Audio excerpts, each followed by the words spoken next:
أنا اسمي أحمد عاطف عوض صالح نجم، عندي 33 سنة، شغال نقاش، ساكن في الزيتون، شارع فريد إمام، عزبة المبيض. بدأت التزامي الديني سنة 2007. اتعرفت على مهاب مصطفى قاسم وأخوه محسن ورامي محمد عبد الحميد وعبد الرحمن عبد الفتاح عويس ومحمد حمدي عبد الحميد. وبعد ثورة 25 يناير كنا بننزل المظاهرات في ميدان التحرير زي جمعة دعم الشرعية ومحمد محمود وأحداث العباسية. في خلال انتخابات الرئاسة كنا بنأيد حازم صلاح وإسماعيل، وبعد كده أيدنا محمد مرسي.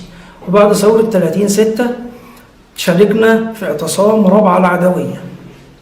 كنا بننزل نأمن المظاهرات والمسيرات في فرودة خرطوش وعبوات اللي كانت بتنظمها الإخوان المسلمين عندنا في المنطقة. وفي أواخر 2015 بدأ يكلمنا مهاب مصطفى قاسم في أفكار تنظيم الدولة الإسلامية. كنا بنقعد في محل الحلاقة بتاع محمد حمدي، وكان بيجيب لنا فيديوهات بتاعتهم نتفرج عليها، وكان بيقول لازم نسافر سوريا أو سينا لتنظيم الدولة. وبعد كده عرفت من محسن أخوه إن هو سافر سينا.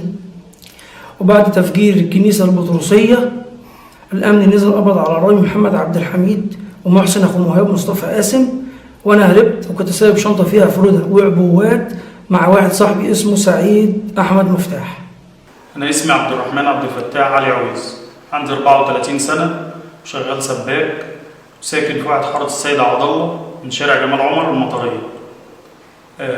ابتديت ألتزم في 2011، وابتديت أصلي في المساجد القريبة من البيت عندي، منها مسجد الهادي البشير. وابتديت أروح أحضر دروس دين يعني كده عشان أتعلم دين. بعديها اتعرفت في المسجد على مهاب مصطفى السيد ورامي محمد عبد الحميد، وبعد كده علاقتنا بقت كويسة مع بعض. من خلال مهاب اتعرفت على مجموعة شباب، منها محمد فوزي عبد العزيز وأحمد عاطف عوض وحسام الدين عادل وكرم أحمد عبد العال ومحمد حمدي عبد الحميد. وابتدينا نتقابل في المسجد أو بره المسجد في المنطقة قريب من بيت مهاب. وفي الوقت دوت ابتدينا نتكلم في أمور البلد. يعني في الوقت ده ابتديت أفكر إن أنا عايز أتعلم علم الشرع المظبوط.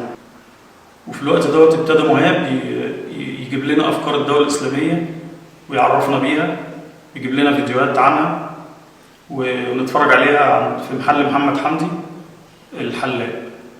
وابتديت يعني أعتقد إن الفكر ده مظبوط، وابتديت أحاول أعتنقه.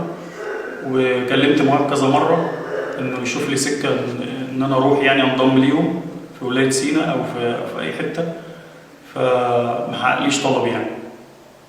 ومن 6 أو 7 شهور سمعت من رامي إن مهاب سافر وانضم لتنظيم الدولة في ولاية سينا.